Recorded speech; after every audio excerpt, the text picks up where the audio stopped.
Madhya Pradesh जिलेवर series में आज का जिला है नरसिंहपुर। चलिए देखते हैं। नरसिंहपुर के पास में जबलपुर, कटनी, फिर नरसिंहपुर। ये थर्ड मार्क से जो लगाया मैंने वो नरसिंहपुर है। इसके पास में छिंदवाड़ा है, सिवनी है, मंडला है, बालाघाट है। तो अन्य वीडियोज़ में इनके बारे में बताया जा चुका है। आज हम नरसिंहपुर के बारे में जानते हैं।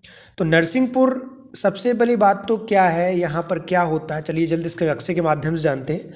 नरसिंहपुर जो है ना, ये मध्य प्रदेश के केंद्र में स्थित एक शहर है और ये 5000 वर्ग किलोमीटर के क्षेत्रफल में फैला हुआ है। उत्तर में विंध्याचल है, दक्षिण में सतपुड़ा की पहाड़ियों से घिरा हुआ है और नर्मदा नदी के कारण ये खूबसूरत भी है। तो इस प्रकार से मैंने बताया आपको 5000 वर्ग किलोमीटर है, उत्तर में विंध्याचल है और दक्षिण में सतपुड़ा है। तो ये आपका नरसिंहपुर हो गया। नरसिंहपुर में मुख्य नदी है नर्मदा नदी है। इसके बाद हम आगे क्वेश्चन पर चलते हैं। इसके प्राचीन काल में अनेक वंशों ने यहाँ पर शासन किया। विशेष रूप से वीरांगना रानी दुर्गावती काल में ये काफी चर्चित रहा।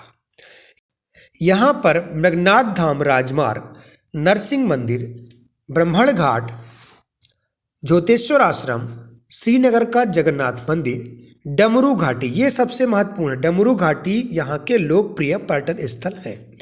इसके बाद हम चलते हैं आगे। नरसिंहपुर जिले अपने ऊपर कई प्राचीनतम प्रमाण को छुपाए हुए हैं। यहाँ पर कई प्राकृतिक स्रोत भी आपको मिलते हैं। तो सबसे पहले हम बात यदि करते हैं कि इस जिले के गाडरवाला से दूर भटरा नामक गांव में 1872 में पाषाण युग के जीवाश्म जो है मिले हैं। उसमें क्या क्या है, उसमें पशु हैं और बलुआ पत्थर से निर्मित उपकरण है। अन्य खोज अभियानों में देवाकाछार, धूपगढ़, कुमड़ी, राती करार, ब्राह्मण घाट आदि स्थल प्रागैतिहासिक अवशेष के रूप में मिले हैं। कहाँ पर? गाडरवाड़ा में। पाषाण युगीन है ये। बिजोरी ग्राम के समीप जो शैलाशें बने हुए हैं उसमें नक्काशीदार चट्टानी गुफाएं भी हैं जो अस्तित्व में प्राचीनतम काल से जुड़ी हुई हैं। तो इस प्रकार से हमने, और जो ब्राह्मण घाट है ये झांसी घाट के बीच नर्मदा के तटवर्ती खोज अभियानों से मिले स्तनधारी जीवाश्म का एक महत्वपूर्ण उदाहरण है। इस प्रकार हम देखते हैं नर्मदा नदी के जिले में, अच्छा इसमें नदी देखा जाए तो नर्मदा नदी सबसे महत्वपूर्ण नदी है जो 160 किलोमीटर है। इसी में देखो आप किस तरह से नर्मदा नदी इस तरह से जाती है यहाँ पर। इसके बाद हम बात करते हैं यहाँ पर झांसी घाट, मुहार घाट, ब्रह्मकुंड, बरमान घाट, लिंग घाट, पटना घगरोरा घाट, बिलथारी घाट, ककरा घाट, हीरापुर घाट। नर्मदा नदी के बाद शक्कर, शेर, सनेर आदि भी नदियाँ जो उसकी सहायक नदियाँ हैं वो भी यहाँ पर है। उसके बाद हम बात करते हैं यहाँ पर टोन घाट है ना। अधिकतम मात्रा में जो घाट है वो नरसिंहपुर में ही बनी हुई है। इस प्रकार से ताल जो है वो जबलपुर में है, घाट यहाँ पर है। तो टोन घाट जलप्रपात शेर नदी पर बना हुआ है जो गोटेगांव तहसील में है। इसके बाद सिंचाई के रूप में यहाँ पर मुख्य रूप से नदियों के माध्यम से और तालाबों के माध्यम से सिंचाई होती है। इसके साथ साथ जो है अवंतीबाई सागर परियोजना भी है। तो अच्छा, टोन घाट प्रपात ये जो गोटेगांव तहसील से कितने किलोमीटर है? 45 किलोमीटर है। और सिंचाई किससे होती है आपकी? नदियों से, तालाबों से। और बरगी परियोजना जो कि बरगी डैम जो है 50 से 60% सिंचाई यहीं से होती है। इसके बाद जिले में कौन सी मिट्टी पाई? जिले में छिछली और मध्यम काली मिट्टी पाई जाती है। और ये जो काली मिट्टी होती है ये गन्ने के लिए, तुअर दाल के लिए, सोयाबीन के लिए, चावल के लिए, मसूर के लिए बहुत महत्वपूर्ण है। और जिले का जो कलमतहारी क्षेत्र है एशिया का सबसे बड़ा उपजाऊ क्षेत्र है। इसके बाद हम गाडरवाड़ा की बात करते हैं। गाडरवाड़ा जो है अरहर दालों के लिए बहुत प्रसिद्ध है और कृषि क्षेत्रों में मिट्टी का प्रयोग बहुत अधिक होता है इसमें। यहाँ किसानों को कीटनाशक सर्वोत्तम गुणवत्ता वाले बीज भी मिल जाते हैं। इसके बाद हम कुछ और बातें जानते हैं जो नरसिंहपुर के बारे में, जैसे गन्ना अनुसंधान केंद्र है बरहाटा। बरहाटा में राजा जो ये जो है महाभारत कालीन बहुत प्रसिद्ध है। यहाँ पर जो है विराट की मूर्ति है जो महाभारत कालीन मूर्ति है। साथ ही राजा बलि की जन्मस्थली भी है और पांडवों की सतधारा भी निकलती है और NH-26 भी यहीं से जो है गुजरता है। तो इस प्रकार से एक स्थान बाची है जो महाभारत कालीन है। यहाँ कीचक की विशाल मूर्ति मिली थी।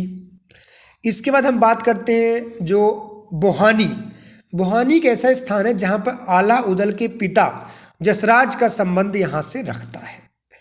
चौरागढ़ गोंड राजा संग्राम शाह द्वारा निर्मित एक प्रसिद्ध भव्य किला है। और ये जो हमने बातें की, इसके साथ साथ गोहद गांव है, एक मोहद गांव, जिसका नाम संस्कृत में बात करते हैं यहाँ पर लोग, तो ये भी बहुत महत्वपूर्ण है। इसके बाद हम बात करेंगे यहाँ पर कौन सा नेशनल हाईवे गुजरता है, तो NH-26 जो है यहाँ से गुजरता है। यहाँ कौन कौन से अनुसंधान केंद्र है, तो गन्ना अनुसंधान केंद्र है। गन्ना के रूप में गन्ना का जो उत्पादन होता है नरसिंहपुर में सबसे अधिक मात्रा में होता है। और सिंचाई के लिए तो पता ही है, नर्मदा नदी जो है यहाँ का मुख्य जो है भूमिका अदा करती है। अब तुअर दाल उत्पादन में ये प्रथम स्थान है।